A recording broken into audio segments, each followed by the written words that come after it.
Hello everyone, welcome back to my channel Wonder Cook Room. In today's video, we are making homemade Shami kebabs. To support my channel, watch the full video, give it a thumbs up and do comment down below. Moving on to the first part, what we need is a kg of minced meat, half to 1 cup of Bengal gram or chickpeas. For spices, we need 1 to 2 inches of cinnamon, 2 pieces of black cardamom, 3 to 4 cloves,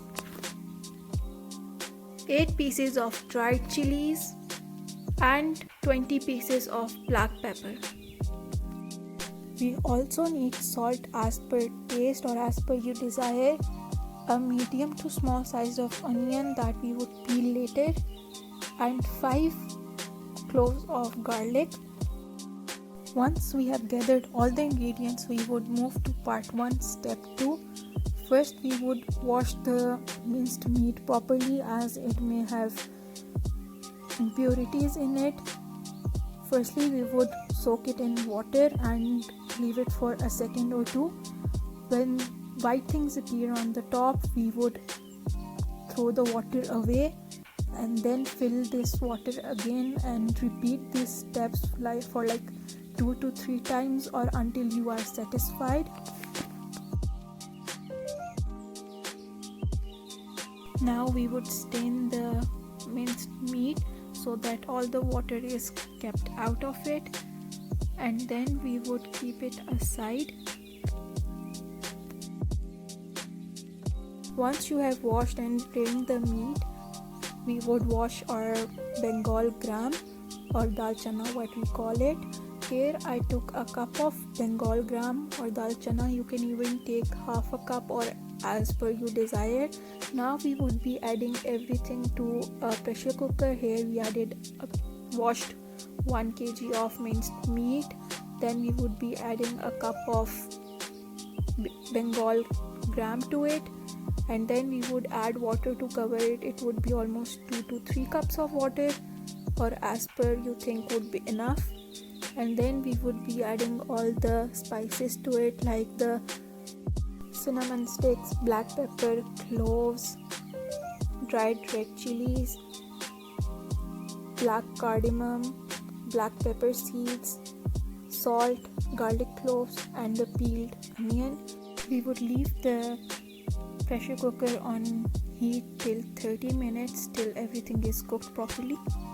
Till these are cooking, we would move on to part 2, step 1. For this we need 2 to 4 medium onions, 3 green chilies and a handful of chopped coriander.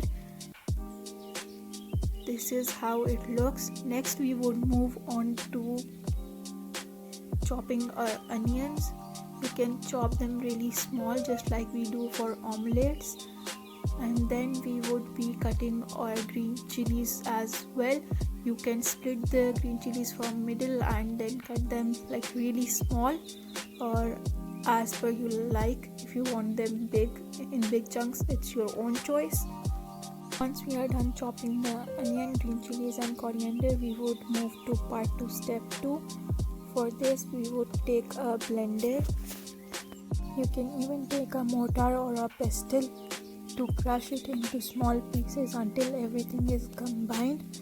Make sure that you do it in 2 parts because we have a lot of things.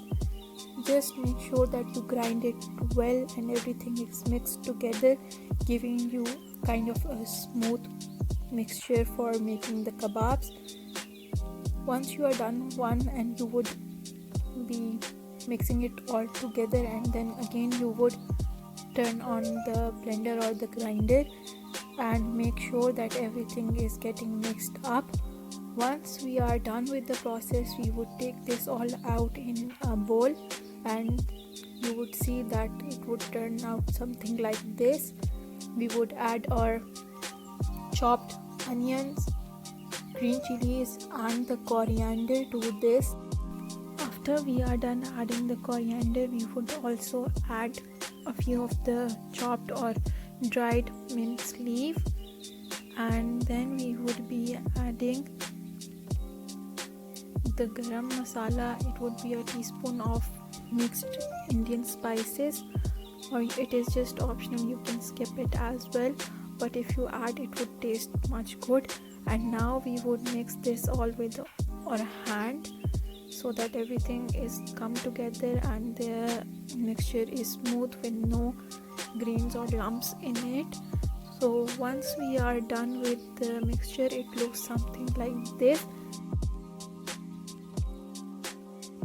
When our mixture is ready, we would move on to part 3, the final part, shaping of the kebab. Here I have taken a kebab shaper, and first I am taking out some of the mixture and shaping it into kind of a ball, and then I would be coating the kebab shaper with the water and then put the ball into it and press it to shape it well. If you don't have a kebab shaper, you can take a ball in your hand of the mixture and press it between your hands and flatten it a little, and then you can smooth the edges with your hands like I am going to do. I am doing this so that the kebab does not break when we are going to cook it. And your kebab is ready. I would make the rest of the kebabs as well. I almost made 40 to 43 kebabs out of this mixture. It's your choice how many you make.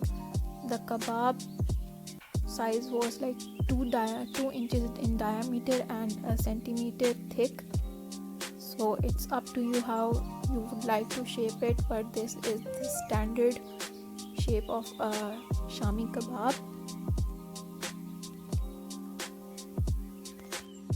I hope that I am able to explain each and everything in detail. I am really sorry that the video is a bit too long because I wanted you to know every bit of it. I wanted to explain everything and make everything easy for you. I hope you enjoyed the video. Our homemade, delicious and tasty Shami kebabs are ready.